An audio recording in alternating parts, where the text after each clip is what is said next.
구약성경 호세아 14장 1절에서 9절까지 말씀입니다. 호세아 14장 1절에서 9절까지 한 절씩 교독하겠습니다. 구약성경 호세아 14장 1절에서 마지막 절까지 말씀입니다.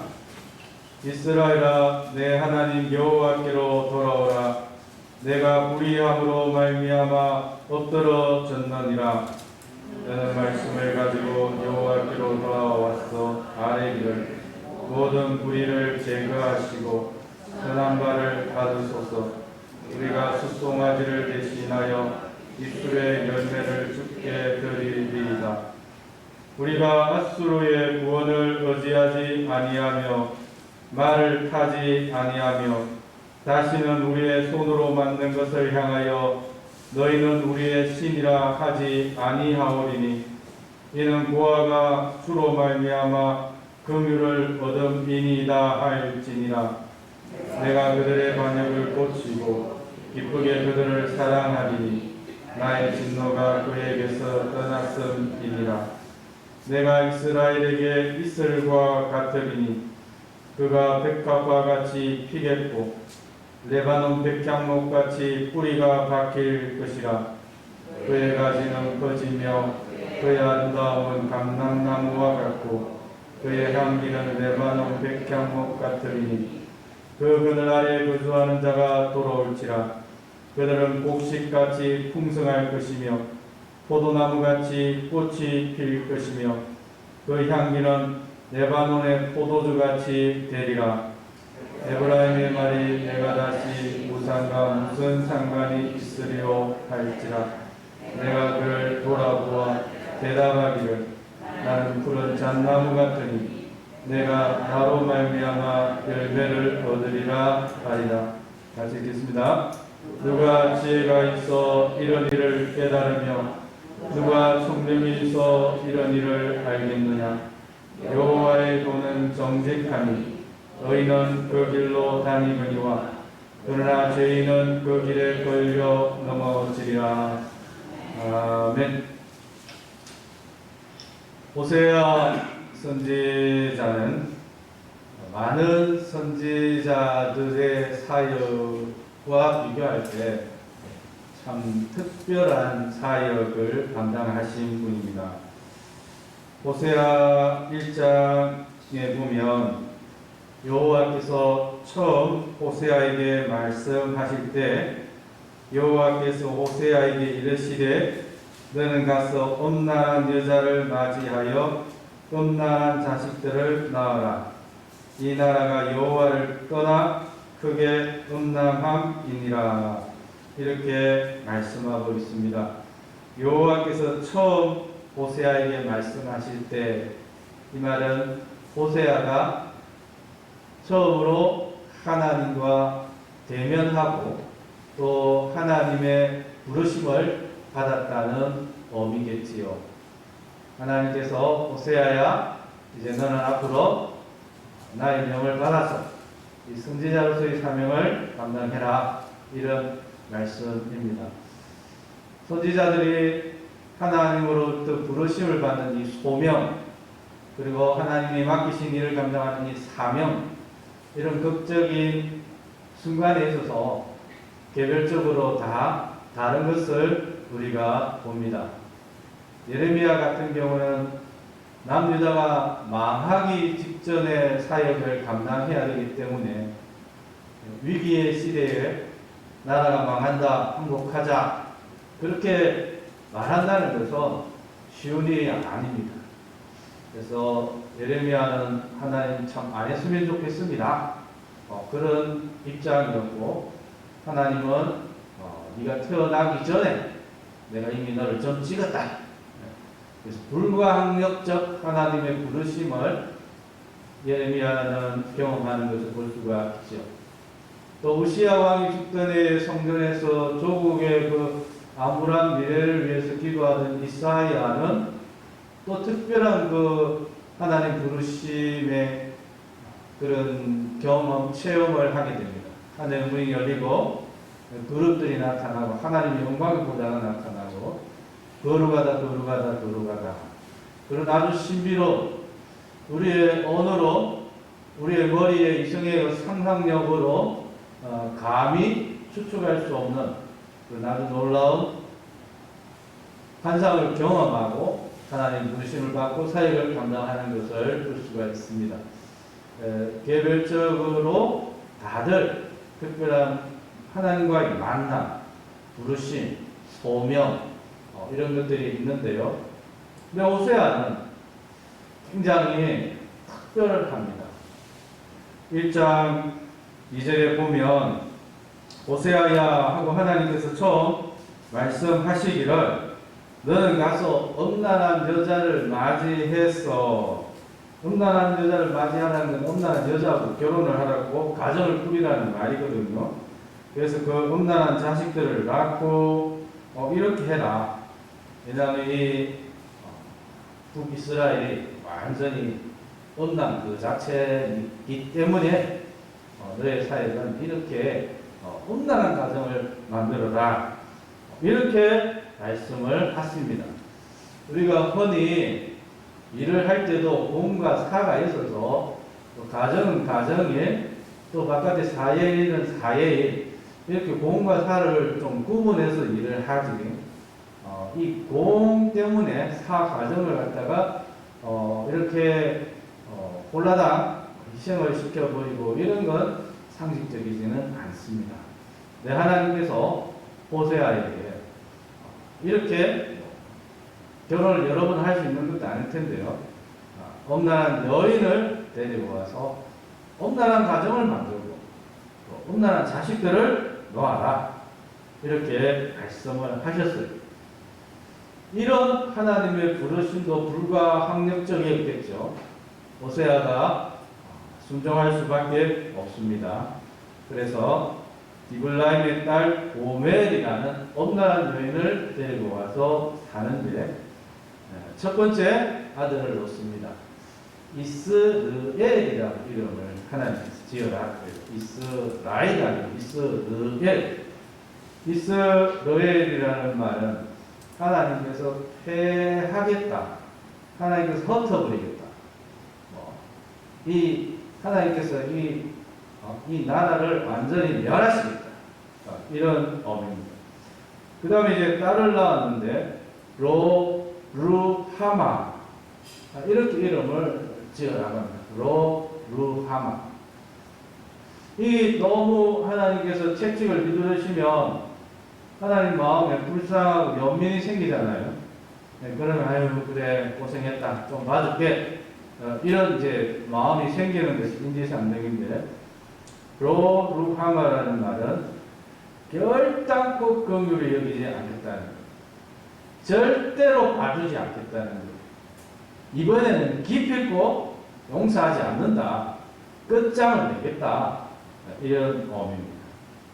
그 다음에 또 이제 바로 아들을 놓았는데 이 로암미, 로가 아니다 부정의 의미가 있거든요.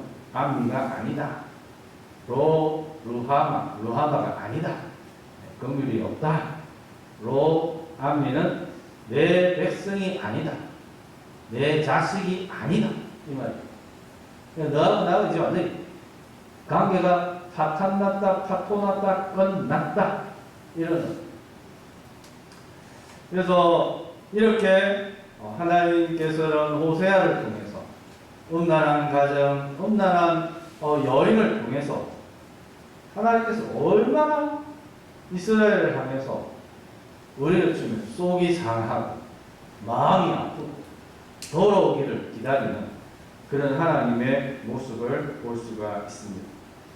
그래서요 14장 1절에 보면 이스라엘아 내 하나님 여호와께로 돌아오라. 내가 불의함으로 말미암아 엎드러졌느니라. 세상의 방식은 이게 잘 안 되면 좀 더 많은 걸 갖다 투자를 해요. 잘 안 되면 아니 자본금이 작은가 보다.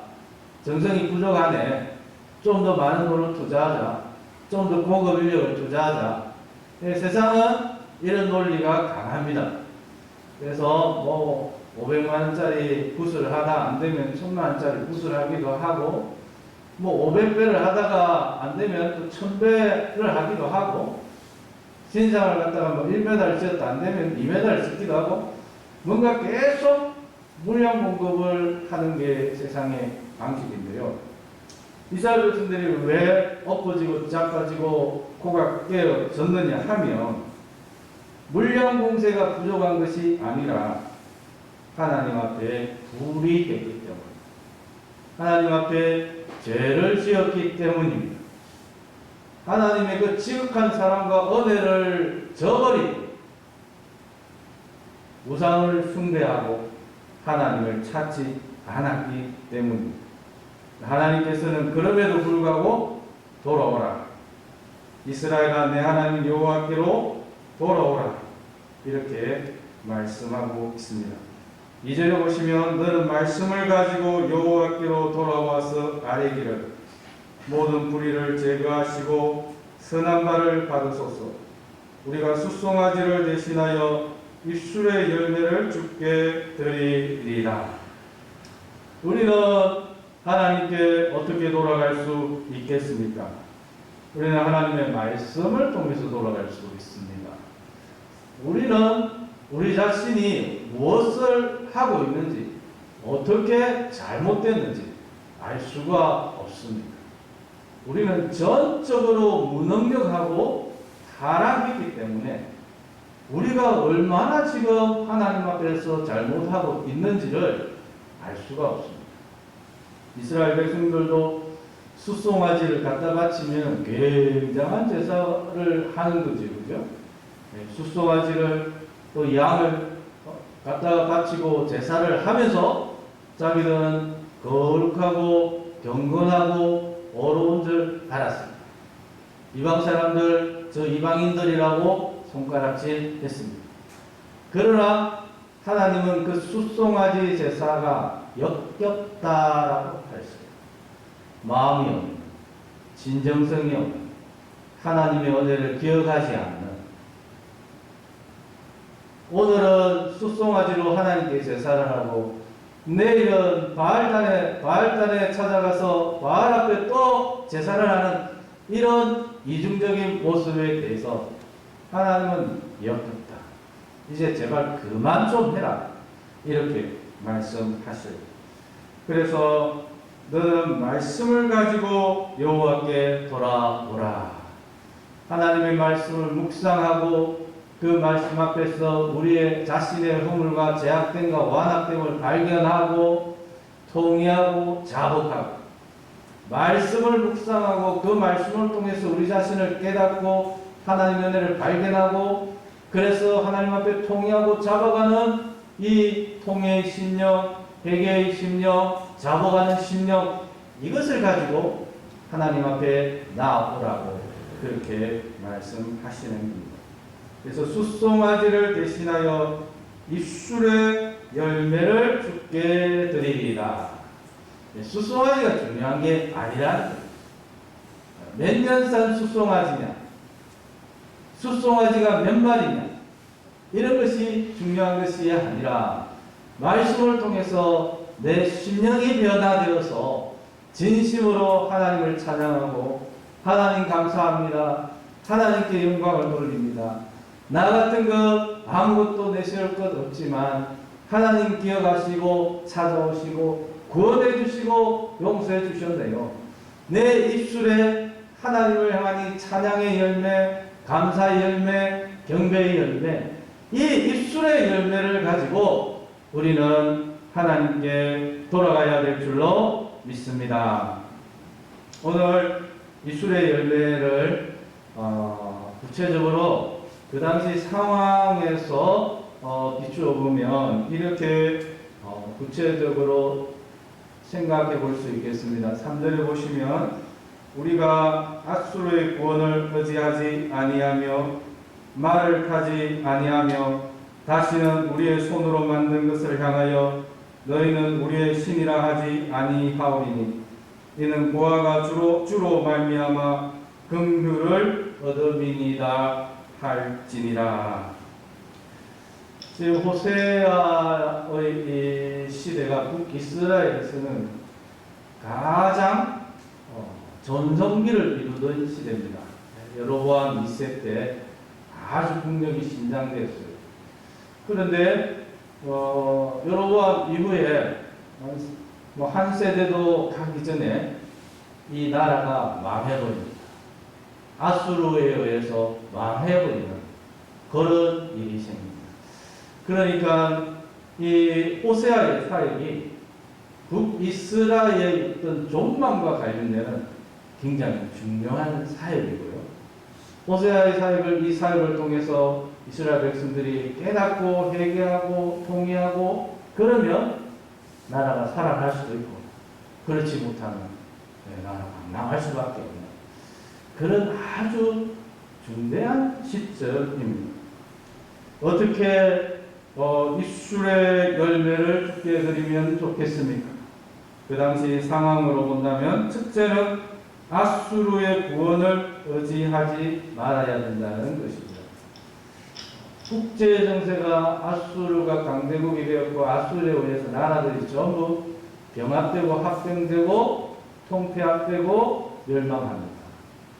아수르의 이 침략이 북이스라엘도 이제 풍전등화의 그런 상황에 접어들고 있습니다. 아수르를 의지해야 되겠습니까? 하나님을 의지해야 되겠습니까? 그 다음에 밑에 보면은 아수르의 구원을 의지하지 아니하며 말을 타지 아니하며 이 말이라는 것은 두 가지 이중적인 의미가 있겠는데요.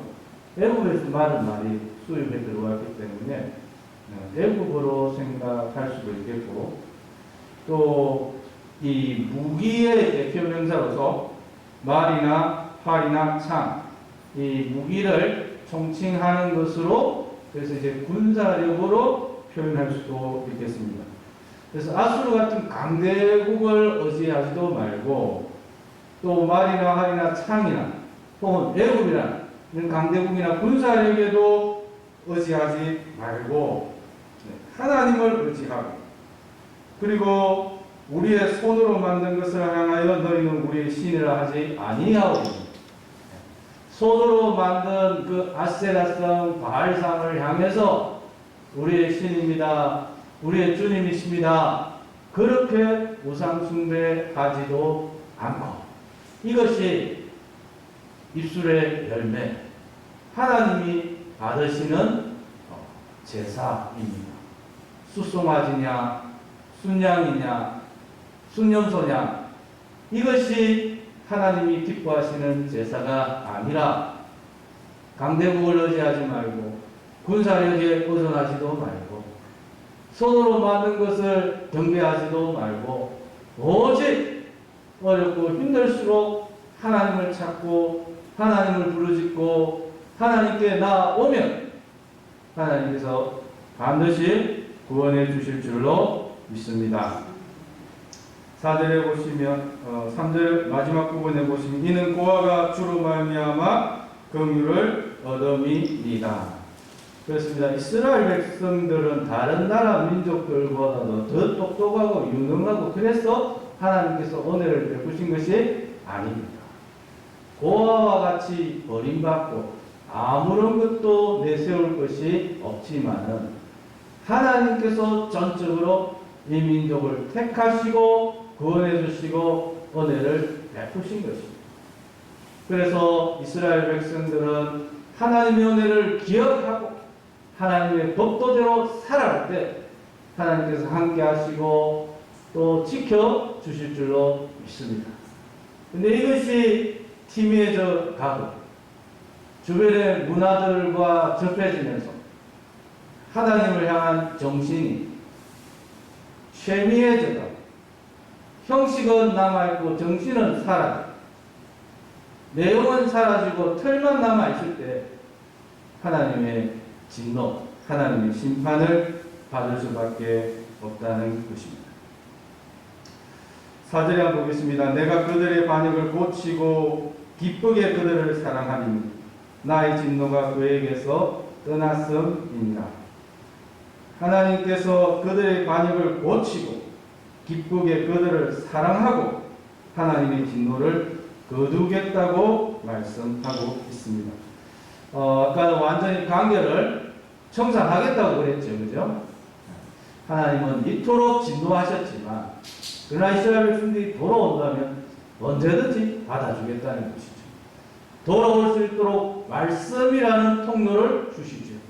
그 말씀은 곧 우리 주 예수 그리스도, 예수 그리스도의 십자가 은혜, 우리가 예수 그리스도의 십자가를 바라보기만 하면, 그 앞에서 우리의 죄를 고백하기만 하면 하나님은 우리의 허물을 용서해 주시고 새로운 관계를 맺고 은혜를 베푸시겠다는 말씀입니다.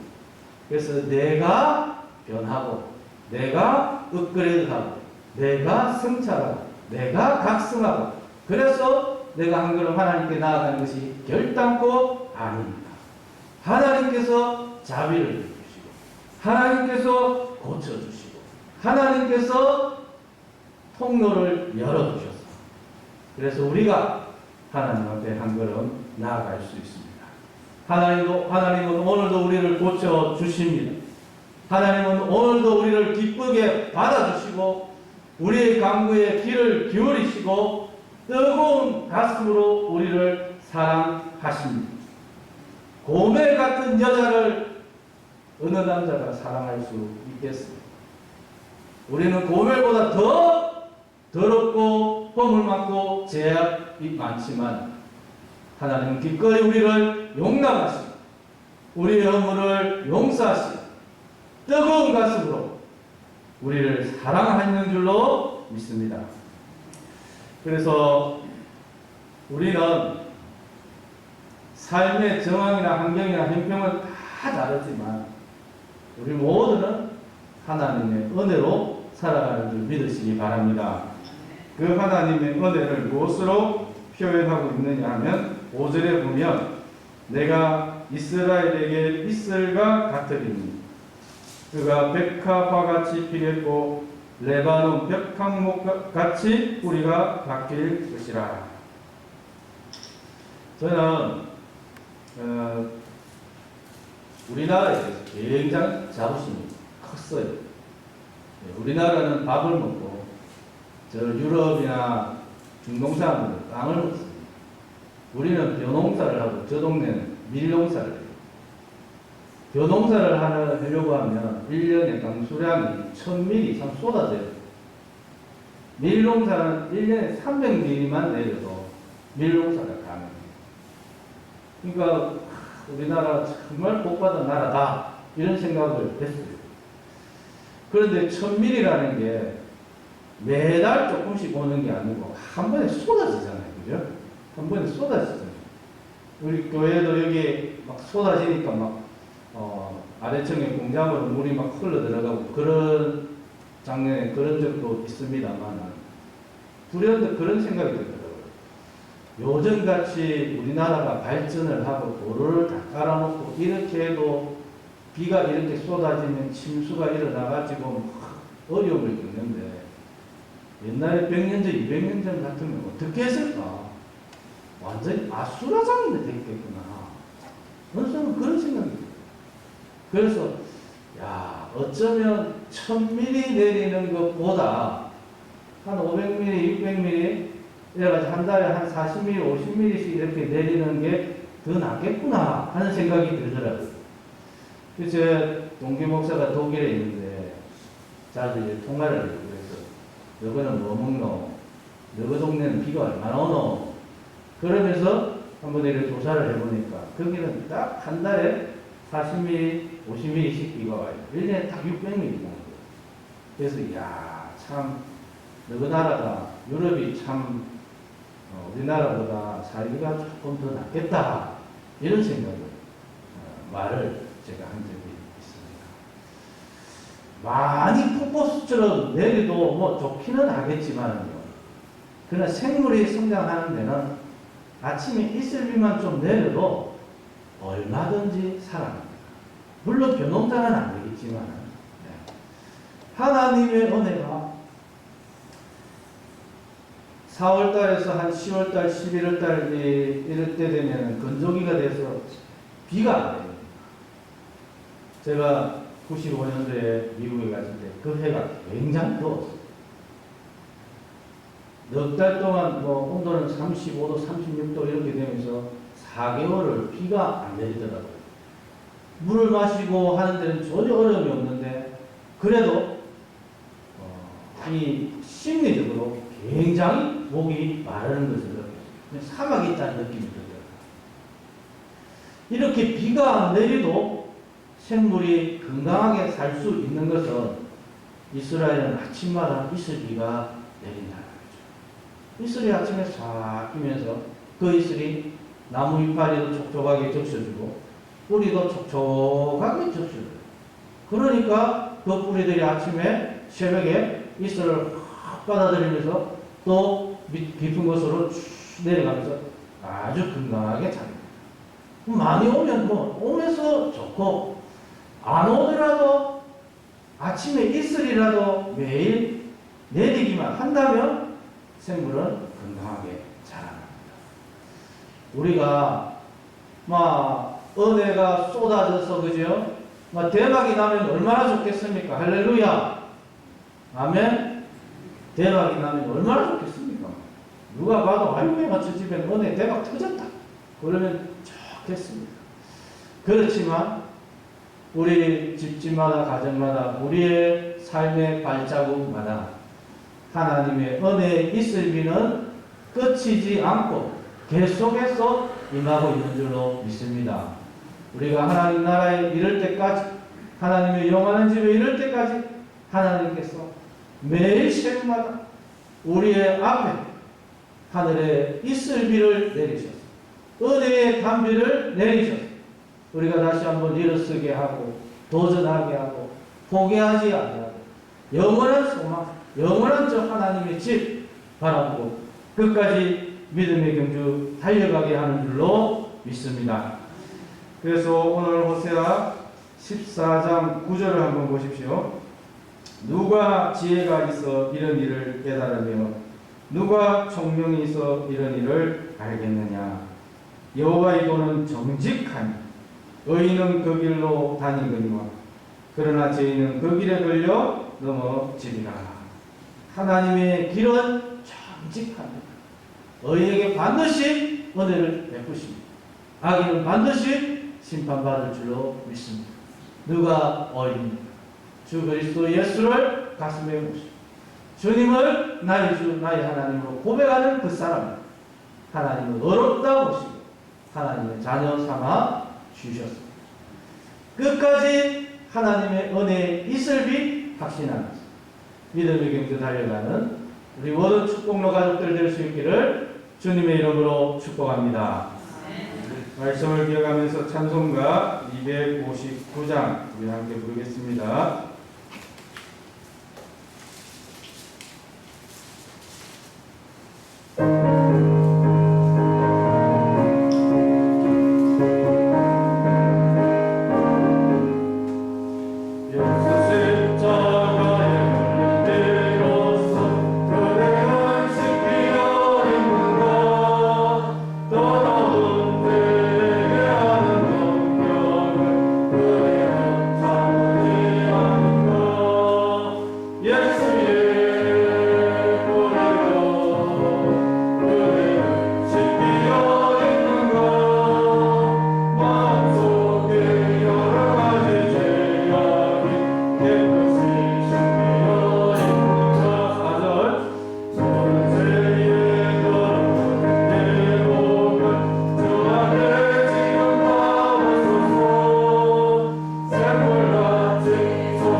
합심해서 기도하겠습니다. 하나님은 오늘도 우리를 부르십니다. 우리의 허물과 죄악을 기꺼이 용서해 주십니다. 하나님 말씀